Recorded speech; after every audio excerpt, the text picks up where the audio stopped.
नमस्कार. शालेय संस्कार या यूट्यूब चॅनेलमध्ये आपले स्वागत आहे.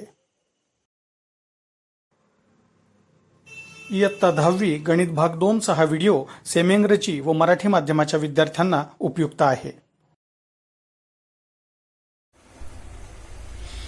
इयत्ता 10वी गणित भाग 2 प्रकरण 3 वर्तुळ सर्कल या प्रकरणातील अंतर्लिखित कोन म्हणजेच इन्स्क्राइब्ड अँगल तसेच अंतरखंडित कंस म्हणजेच इंटरसेप्टेड आर्क आणि अंतर्लिखित कोन आणि अंतरखंडित कंसाशी संबंधित काही महत्त्वाचे गुणधर्म इम्पॉर्टंट प्रॉपर्टीज आपण पाहणार आहोत. वर्तुळ प्रकरणामध्ये अंतर्लिखित कोन आणि अंतरखंडित कंस या दोन महत्त्वाच्या संकल्पना आहेत. यावर आधारित सर्व महत्त्वाचे गुणधर्म आपण अभ्यासणार आहोत. सुरुवातीला अंतर्लिखित कोन म्हणजे काय ते आपण समजावून घेऊया. आकृतीमध्ये इथे बिंदू सी केंद्र असलेलं हे एक वर्तुळ आहे आणि या वर्तुळामध्ये कोन APB हा गुलाबी रंगाने दर्शवलेला आहे. या कोनाचा शिरोबिंदू P हा वर्तुळावर आहे आणि या कोन APBच्या बाजू PA आणि PB या वर्तुळाला अनुक्रमे बिंदू A आणि B मध्ये छेदतात, तेव्हा अशा कोनाला अंतर्लिखित कोन म्हणतात. आणि हा जो कोन आहे हा या वर्तुळामध्ये अंतर्लिखित केलेला कोन आहे असंही म्हणतात किंवा या कंस APB मध्ये अंतर्लिखित झालेला हा कोन आहे असंही म्हणतात. तेव्हा या आकृतीमध्ये गुलाबी रंगाने दर्शवलेला जो कोन APB आहे हा कंस APB मध्ये अंतर्लिखित झालेला आहे, म्हणून मी कोनाला गुलाबी रंगाने दर्शवलेला आहे आणि हा कोन APB हिरव्या रंगाच्या कंसामध्ये अंतर्लिखित झालेला आहे. म्हणजे या कोन APB ला अंतर्लिखित करणारा जो कंस आहे तो या कोनाच्या शिरोबिंदूवरून पाठीमागून जातो आहे. म्हणून आकृतीत जे वर्णन केलंय आता तेच इथे मी लिहिलेलं आहे आणि यावरूनच आपण अंतर्लिखित कोनाची संकल्पना समजावून घेतली आहे. म्हणजेच इथे बिंदू सी केंद्र असलेल्या वर्तुळात कोन APB जो गुलाबी रंगाने दर्शवलेला आहे, म्हणून इथे अंडरलाईन केलेली आहे गुलाबी रंगाने. हा याचा शिरोबिंदू P वर्तुळावर आहे. हा कोन APB याचा शिरोबिंदू P आहे.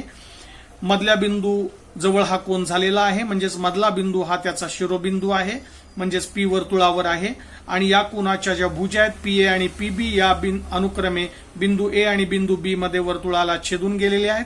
म्हणून अशा प्रकारचा जो कोन असतो तो या वर्तुळात म्हणजेच या कंस APB मध्ये अंतर्लिखित झाला आहे असं आपल्याला म्हणता येईल. म्हणजेच कोन APB हा या आकृतीमध्ये अंतर्लिखित कोन आहे. म्हणजे थोडक्यात सांगायचं झालं तर कोणता कोन अंतर्लिखित कोन असतो तर ज्या कोनाचा शिरोबिंदू वर्तुळावर असतो आणि त्याच्या दोन्ही भुजा वर्तुळाला दोन भिन्न बिंदूत छेदून जातात अशा कोनाला अंतर्लिखित कोन म्हणतात. म्हणजेच या आकृतीत कोन APB जो गुलाबी रंगाने दर्शवलेला आहे हा अंतर्लिखित कोन आहे. म्हणजेच कोन APB या अंतर्लिखित कोनाला म्हणजेच या गुलाबी रंगाने दर्शवलेल्या कोनाला अंतर्लिखित करणारा जो कंस आहे तो हिरव्या रंगाने दर्शवलेला आहे, तो आहे कंस APB. म्हणजे इथे कोनाचंही नाव APB आहे आणि कंसाचंही नाव APBच आहे. कंस म्हटलं की वर्तुळावरून फिरायचं आहे आणि कोन म्हटलं की या कोनाच्या भुजांवरून फिरायचं आहे. म्हणजे कोन APB ला अंतर्लिखित करणारा हा कंस APB आहे. आणि या कोन APBच्या अंतर्भागात येणारा जो कंस असतो म्हणजेच या शिरोबिंदूच्या समोरचा जो कंस आहे याचं नाव आहे कंस AXB. तर या समोरील कंसाला शिरोबिंदूच्या समोरील कंसाला म्हणजेच या कोन APBच्या अंतर्भागात असणाऱ्या कंसाला अंतरखंडित कंस म्हणतात. म्हणजेच इथे कंस AXB जो निळ्या रंगाने दर्शवलेला आहे हा अंतरखंडित कंस आहे. म्हणजे अंतर्लिखित करणारा कंस असतो तो हा कंसा कोनाच्या शिरोबिंदूवरून जातो जो हिरव्या रंगाने दर्शवलेला आहे आणि कोन जो आहे तो गुलाबी रंगाने दर्शवलेला आहे आणि अंतरखंडित कंस आहे तो निळ्या रंगाने दर्शवलेला आहे. म्हणजेच कोन APB ला अंतर्लिखित करणारा कंस हा हिरवा आहे, त्याचं नाव आहे कंस APB.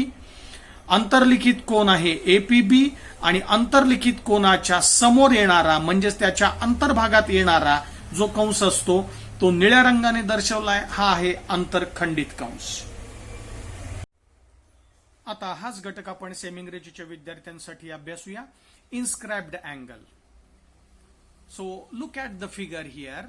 In this figure, here point C is the center of this circle, and the vertex P of this angle APB is on the circle, and the sides of this angle APB are, means arm of this angle APB are side PA and side PB, and both the sides of this angle APB intersect to the circle at point A and point B respectively. So such an angle formed on the circle is called as inscribed angle. So in this figure, angle APB is inscribed in the arc APB. So the name of inscribed angle is also angle APB, and the arc also APB. So in short, which angle is called as inscribed angle?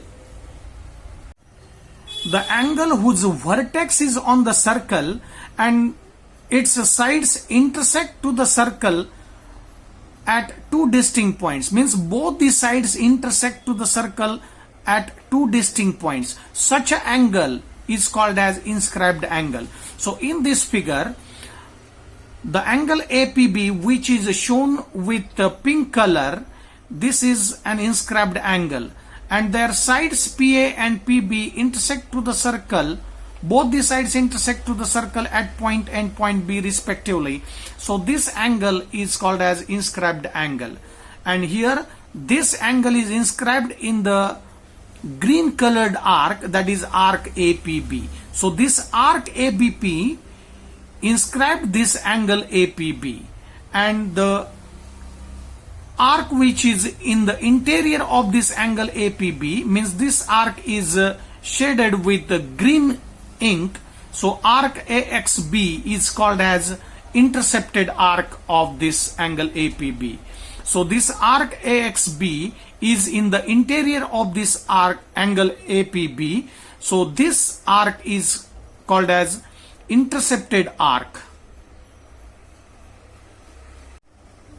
So the concept of this inscribed angle is that in this figure, the vertex of this angle APB is on the circle, and both the sides of this angle intersect to the circle at two distinct points. So such angle is called as inscribed angle. So in the figure, angle APB is inscribed by the arc APB, and the arc which is in the interior of this angle APB, which is shown in the blue ink, this arc AXB is called as intercepted arc. So this arc AXB is intercepted arc by the angle APB. So here the green arc is the arc which is inscribed this angle APB, means angle APB is inscribed by this arc APB, and the arc which is in the interior of this angle APB, means this blue arc, that is arc AXB, is called as intercepted arc, and the pink shaded angle APB is an inscribed angle. So angle APB is an inscribed angle, the arc AXB is the intercepted arc here. So all these things I write here. Point C is the center and vertex P is on the circle here, and both sides of the angle PA and PB intersect at point A and B respectively. Such an angle is called as inscribed angle. So all these things I have written here, and in this figure angle APB is inscribed in the arc APB, and arc AXB, that is blue arc, this arc is called as intercepted arc. आता आपण अंतरखंडित कंस म्हणजेच intercepted arc ही संकल्पना अधिक नीट समजावून घेऊया. इथे एकूण 6 आकृत्या दाखवलेल्या आहेत, आणि या प्रत्येक आकृतीमध्ये कोणाचं नाव मी एबीसी असंच घेतलेलं आहे. म्हणजे कोण एबीसी जो आहे तो त्याच्या अंतर्भागात जो कंस असतो त्याला अंतरखंडित कंस म्हणतात. म्हणजे इथे पहिल्या आकृतीत जर आपण नीट पाहिलं तर लक्षात येईल की कोन एबीसीच्या अंतर्भागातील कंस आहे तो निळ्या रंगाने दर्शवलेला आहे. तर हा जो कंस आहे हा आंतरखंडित कंस आहे या कोनाचा. तसेच दुसऱ्या आकृतीत देखील हा निळ्या रंगाने दर्शवलेला जो कंस आहे तो कोन एबीसीचा आंतरखंडित कंस आहे. तसेच तिसऱ्या आकृतीत कोन एबीसीच्या अंतर्भागात असणारा हा निळ्या रंगाने दर्शवलेला कंस आंतरखंडित कंस आहे. असंच प्रत्येक आकृतीमध्ये तुम्हाला निळ्या रंगाने दर्शवलेले जे कंस आहेत ते आंतरखंडित कंस आहेत. फक्त आकृती क्रमांक 1, 2, 3 मध्ये जर तुम्ही नीट निरीक्षण केलं तर तुमच्या लक्षात येईल की ते कोन एबीसीने एकाच कंसाला आंतरखंडित केलेले आहे, म्हणजे त्याच्या अंतर्भागात एकच कंस आलेला आहे. परंतु आकृती क्रमांक 4, 5, 6 जर नीट पाहिलं तर तुमच्या लक्षात येईल की इथे कोन एबीसीच्या अंतर्भागात 2 कंस आलेले आहेत. एक इथे छोटा कंस दिसतोय आणि इथे एक कंस आहे. तसंच इथे देखील 2 कंस आंतरखंडित झालेले दिसत आहेत. तसंच 6व्या आकृतीत सुद्धा 2 कंस आंतरखंडित आहेत. म्हणजे पहिल्या 3 आकृत्यांमध्ये एकाच कंसाला आंतरखंडित केलेलं आहे, तर आकृती 4, 5, 6 मध्ये 2 कंसांना आंतरखंडित केलेले आहे. तेव्हा कोनाच्या अंतर्भागात येणाऱ्या कंसाला आंतरखंडित कंस म्हणतात. आंतरखंडित कंसाचे जे अंत्यबिंदू असतात, म्हणजे आता उदाहरणार्थ या आकृतीत पाहूया, या आंतरखंडित कंसाचे जे अंत्यबिंदू आहेत बिंदू ए आणि बिंदू सी, तर हे दोन्ही अंत्यबिंदू हे वर्तुळ आणि कोन यांचे छेदनबिंदू असले पाहिजेत. म्हणजेच कोनाच्या प्रत्येक बाजूवरती कंसाचा एक अंत्यबिंदू असणे आवश्यक असते. त्यामुळे आपण जर या 6 आकृत्या पाहिल्या तर या प्रत्येक आकृतीत आपल्या लक्षात येते की वर्तुळ आणि कोन यांचे छेदनबिंदू हेच त्या आंतरखंडित कंसाचे अंत्यबिंदू आहेत. तेव्हा इथे तुम्ही आकृती क्रमांक 5 मध्ये एक बघूया आपण. या कंसाचे जे अंत्यबिंदू आहेत, इथे या कंसाचा अंत्यबिंदू हा आहे आणि हा आहे, ते हे अंत्यबिंदू आहेत, हे वर्तुळावर आहेत. तसंच इथे पण हे अंत्यबिंदू वर्तुळावर आलेले आहेत. तसेच इथे पण अंत्यबिंदू वर्तुळावर आहेत. याही ठिकाणी अंत्यबिंदू वर्तुळावर आलेले आहेत, इथे वर्तुळावरती आलेले आहेत. म्हणजे कोन आणि वर्तुळ यांचे छेदनबिंदू जे असतात ते वर्तुळावर असले पाहिजेत आणि प्रत्येक कोनाच्या बाजूवरती असणारा कंसाचा अंत्यबिंदू असणं आवश्यक आहे. तेव्हा कोनाच्या अंतर्भागात असणारे जे कंस असतात त्यांना आंतरखंडित कंस म्हणतात. त्यामुळे या 6 आकृत्यामध्ये निळ्या रंगाने दर्शवलेले जे कंस आहेत ते आंतरखंडित कंस आहेत. Intercepted arc. Now look at these figures. In each figure, the arc shown in each figure is shaded with blue ink, and the arc of a circle that lies in the interior of angle ABC is an arc intercepted by the angle ABC. So in each figure, the angle mentioned is angle ABC, and the arc which is in the interior of angle ABC is called as intercepted arc. So in the first 3 figures, only one arc is in the interior of angle ABC. But in the figures 4, 5, 6, there are 2 arcs in the interior of angle ABC. So in all the figures here, angle ABC intercepts some arcs and that is shown with the blue ink. So all the figures have an intercepted arc which are shaded with blue ink. So in short we can say that the arc which is in the interior of the angle is called as intercepted arc. And the points of intersection of circle and the angle are nothing but the end points of that arc. So here point A and point C, these 2 points are the intersection of this angle and the circle, and these 2 points A and C are the end points of this intercepted arc. So in each circle, in each figure, here all the intercepted arcs are shown with the blue ink. In the first 3 figures, there are only one arc which is in the interior of the angle ABC, but in the figure number 4, 5, 6, there are 2 arcs. Here are 2 arcs. In the figure number 5, there are also 2 arcs shown with the blue ink, and also in the figure 6, there are 2 arcs in the interior of angle ABC. So all these arcs are nothing but the intercepted arc, and all these arcs are the intercepted arc by angle ABC. आता आपण अंतर्लिखित कोनाचे प्रमेय पाहूया. इथे आपण अंतर्लिखित कोन आणि आंतरखंडित कंस यांच्यातील नातेसंबंध पाहणार आहोत. तसेच काही महत्वाचे गुणधर्म देखील आपण पाहणार आहोत. अंतर्लिखित कोनाचे प्रमेय, इन्स्क्राइब्ड अँगल थेरम. प्रमेयाचं विधान असं आहे की वर्तुळात अंतर्लिखित केलेल्या कोनाचं माप हे त्याने अंतरखंडित केलेल्या कंसाच्या मापाच्या निम्मे असते. म्हणजेच अंतर्लिखित कोनाचं जे माप असतं ते अंतरखंडित कंसाच्या निम्म असतं. म्हणजेच अंतर्लिखित कोनाचे माप बरोबर 1/2 गुणिले अंतरखंडित कंसाचे माप असं आपण सूत्र लिहू शकतो या विधानावरून. मग आकृतीवरून आपण थोडंसं हे जरा नीट समजावून घेऊया. इथे कोन एबीसी जो गुलाबी रंगाने दर्शवलेला आहे तो अंतर्लिखित कोन आहे. आणि आत्ताच आपण पाहिलं की कोनाच्या अंतर्भागात जो कंस असतो त्याला अंतरखंडित कंस म्हणतात.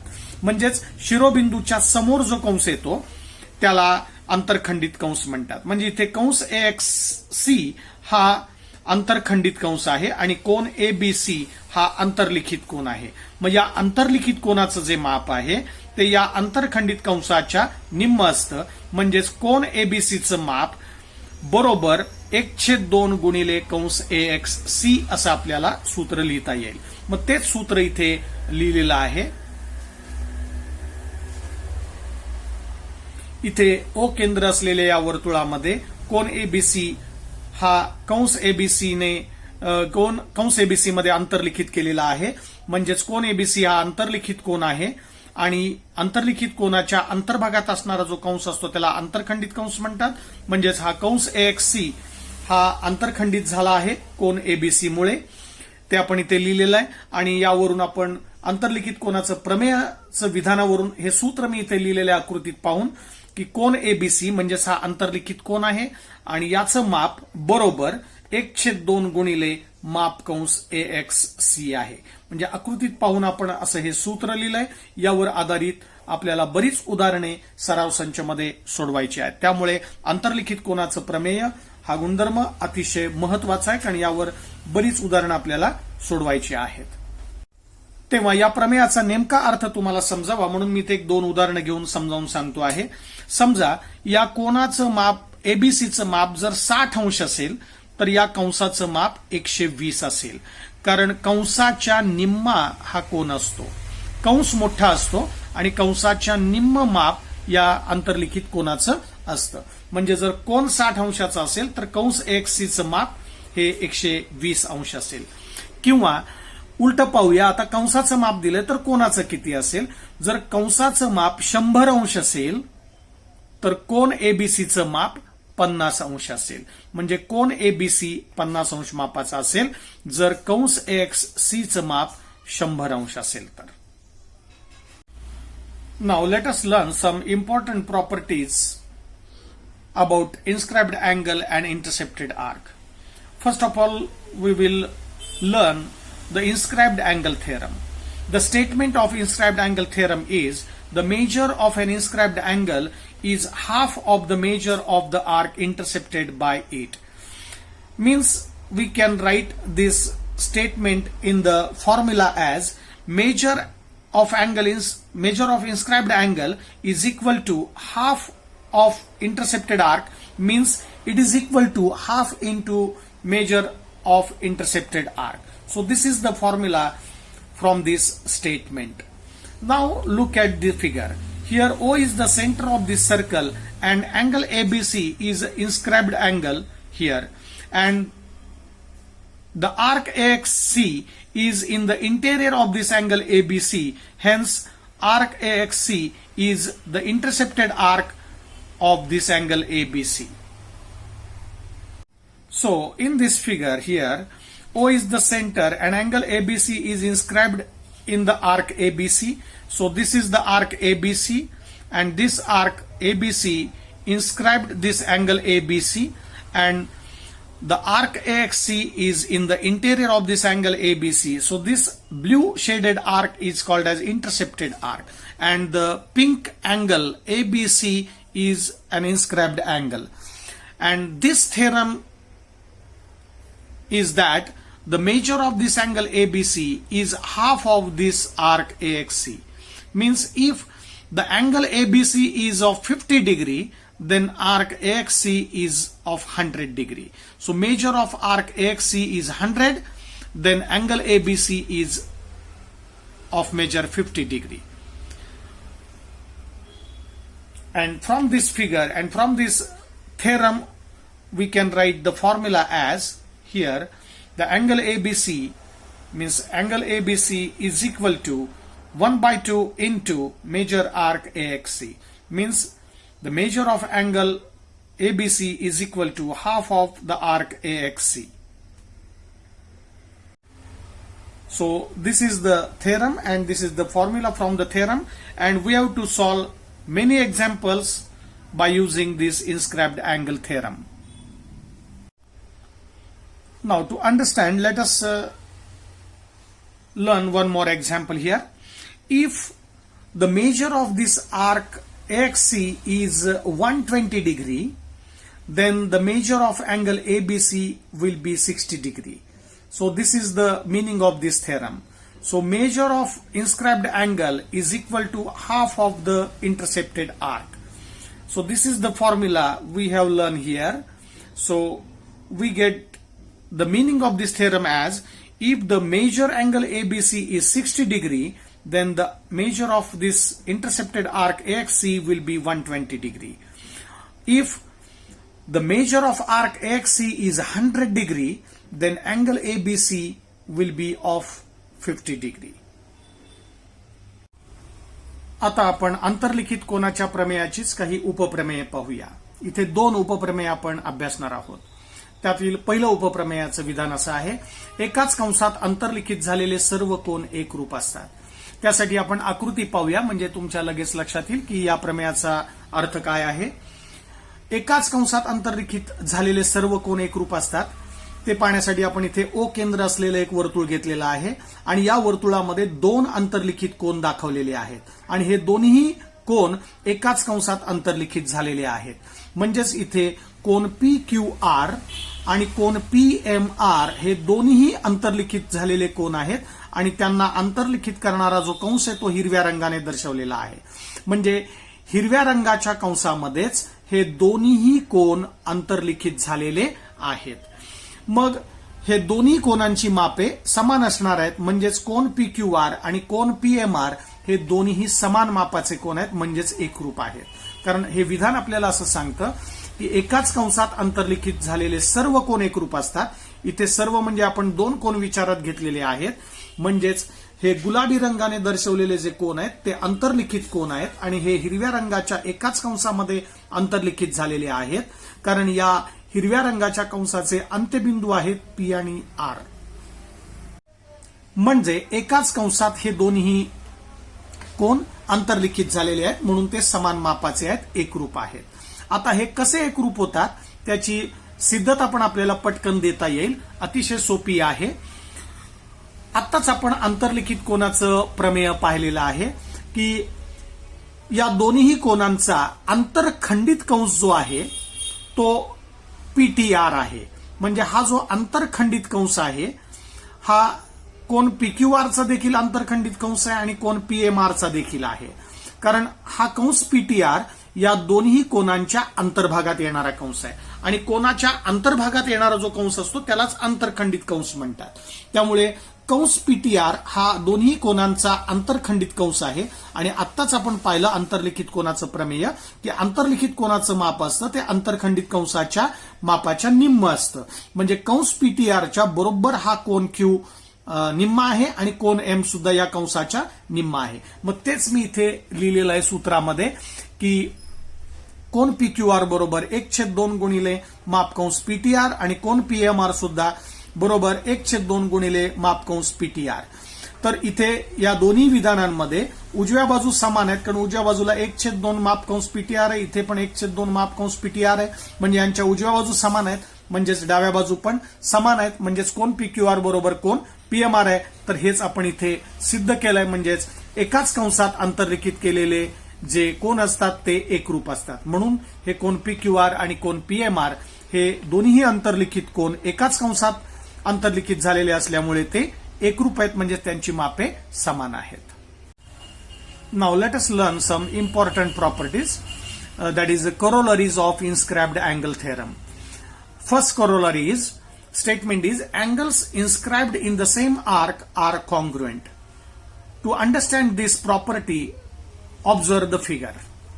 Now in this figure, here point O is the center of this circle and angle PQR and angle PMR, so both the angles are inscribed in the same arc and this arc is shown with green ink. So green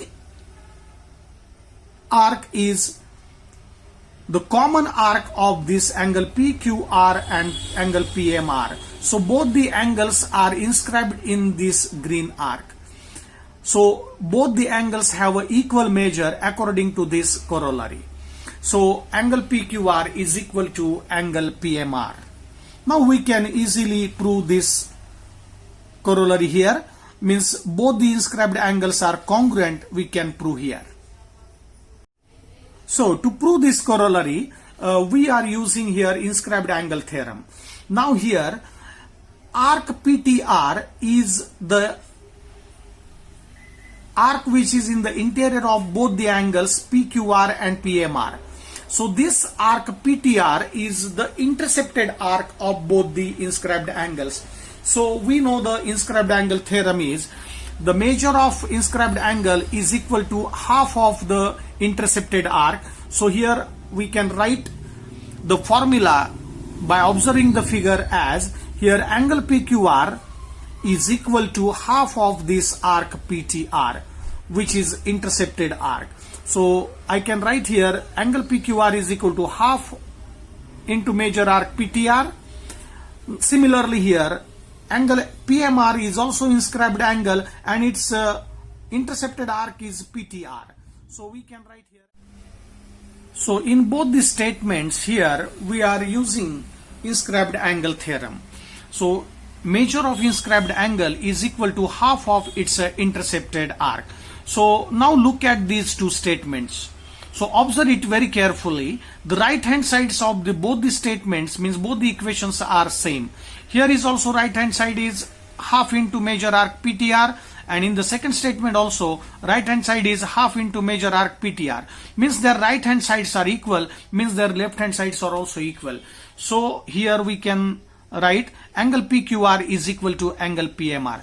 Means both the inscribed angle are equal, means they have equal measure, means they are congruent. So this is the corollary we have proved here by using inscribed angle theorem. So corollary is angles inscribed in the same arc are congruent, means both the angles are inscribed in the same arc, means they have a equal measure, means angle PQR and angle PMR both are equal.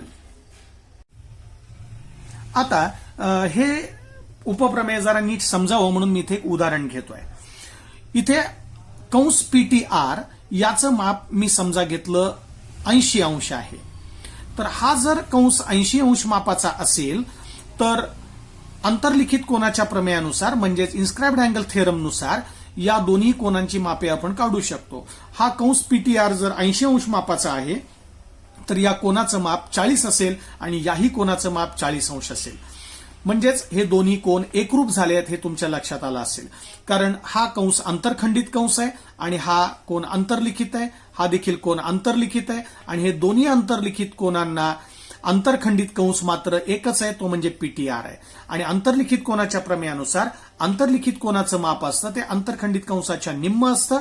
मग हा कंस जर 80 असेल तर त्याच्या निम्म हा कोन आहे म्हणजेच हा 40 आहे आणि हा देखील कोन अंतर्लिखित आहे आणि हा त्याचा अंतरखंडित कंस आहे म्हणजे हा 80 आहे म्हणजे हा देखील 40 आहे. त्यामुळे या दोन्ही कोनांचं माप 40 अंश प्रत्येकी होईल आणि या कंसाचं माप 80 आहे. म्हणजेच आपल्याला लक्षात येईल की एकाच कंसामध्ये अंतर्लिखित केलेले जे कंस असतात ते एकरूप असतात.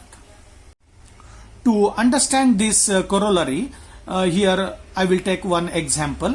If the measure of this intercepted arc is 80 degree, then the measure of these inscribed angles are 40 degree each. means here angle PQR is also 40 degree and angle PMR is also 40 degree because this intercepted arc have a measure 80 degree, and we know the theorem of inscribed angle as the measure of inscribed angle is half of the intercepted arc. So here the measure of this intercepted arc PTR is 80 degree, means this angle is half of that, means this is 80, means this is 40 degree. Similarly here, this is an inscribed angle, so this is also half of this arc PTR, so this is 80 degree, means this is also 40 degree, half of this PTR. So both angles have a measure 40 degree each, means here inscribed angle in the same arc are congruent, so both have an equal measure. Because both the inscribed angle have common intercepted arc PTR, so both the angles are of equal measure, means they are congruent. आता आपण दुसरं उपप्रमेय पाहूया. विधान असं आहे, अर्धवर्तुळात अंतर्लिखित झालेला कोन काटकोन असतो. हा गुणधर्म आपण इथे आकृतीवरून समजावून घेऊया. इथे ओ केंद्र असलेलं हे वर्तुळ आहे आणि यामध्ये एसी हा या वर्तुळाचा व्यास आहे आणि कोन एबीसी हा अंतर्लिखित कोन आहे. म्हणजेच या कोन एबीसी ने कंस AXC ला अंतरखंडित केले आहे असं आपल्याला म्हणता येईल, कारण कोन एबीसीच्या अंतर्भागामध्ये हा कंस आहे. म्हणजेच इथे अंतर्लिखित कोनाचं जर प्रमेय आपण वापरलं तर आपल्याला लगेच लक्षात येईल की इथे हा जो कोन एबीसी आहे हा काटकोन आहे. कसा काटकोन आहे तर आपण इथे पाहू शकतो, कारण एसी हा व्यास आहे, म्हणजे कंस AXC हे अर्धवर्तुळ आहे आणि अर्धवर्तुळाचं माप 180 अंश असतं आपल्याला माहिती आहे. मग आता आपण अंतर्लिखित कोनाचं प्रमेय इथे वापरू शकतो की अंतर्लिखित कोनाचं माप असतं हे त्याने अंतरखंडित केलेल्या कंसाच्या निम्म असतं. मग या कंसाचं माप 180 आहे, कारण हे अर्धवर्तुळ आहे आणि 180 माप असल्यामुळे हा अंतर्लिखित कोन आहे, म्हणजे या अंतरखंडित कंसाच्या हा निम्मा असणार आहे. मग हा कंस जर 180 आहे तर हा अंतर्लिखित कोन त्याच्या निम्मा म्हणजेच 90 असणार आहे, कारण 180च्या निम्मा हा 90 होणार आहे. म्हणून कोन एबीसी हा काटकोन आहे हे तुमच्या लक्षात आलं असेल. म्हणजेच अर्धवर्तुळामध्ये अंतर्लिखित केलेला जो कोन असतो तो नेहमी काटकोन असतो, त्याचं माप 90 अंश असतं. तेच आकृतीवरून मी इथे लिहून दाखवलंय की कोन एबीसी हा अंतर्लिखित कोन आहे आणि तो अंतरखंडित कंसाच्या निम्मा असतो, म्हणजेच 1/2 गुणिले अंतरखंडित कंस, म्हणजेच इथे अंतरखंडित कंस आहे AXC, त्याच्या तो निम्मा असणार आहे म्हणून त्याला 1/2 ने गुणलंय. मग अंतरखंडित कंस जो AXC आहे तोच अर्धवर्तुळ आहे, त्याचं माप 180 आहे, ते याच्या जागी ठेवलं आणि 180 ला 1/2 ने गुणलं, म्हणजे 2 ने 180 ला भागलं की उत्तर येतं 90, म्हणजेच कोन एबीसीचं माप 90 आहे, म्हणजेच तो काटकोन आहे. Now let us learn second corollary. Statement is angle inscribed in a semicircle is a right angle. To understand this property, let us observe this figure. O is the center of this circle and segment AC is a diameter. So here arc AXC is a semicircle and we know that the measure of semicircle is 180 degree. Here angle ABC is an inscribed angle and the arc AXC is in the interior of this angle ABC, means this arc AXC is the intercepted arc of this angle ABC. And we know the theorem of inscribed angle theorem. Theorem is that the measure of inscribed angle is half of the intercepted arc. So here angle ABC is equal to half of arc AXC. And here the measure of arc AXC is 180 degree. It means that this angle is half of this arc, means half of 180 means 90. So this angle ABC is of 90 degree. Hence we have proved here the angle inscribed in a semicircle is a right angle. Means here angle ABC is 90 degree. So from this figure, here angle ABC is equal to half into measure arc AXC. We are using here inscribed angle theorem. Angle ABC is inscribed angle and arc AXC is intercepted arc.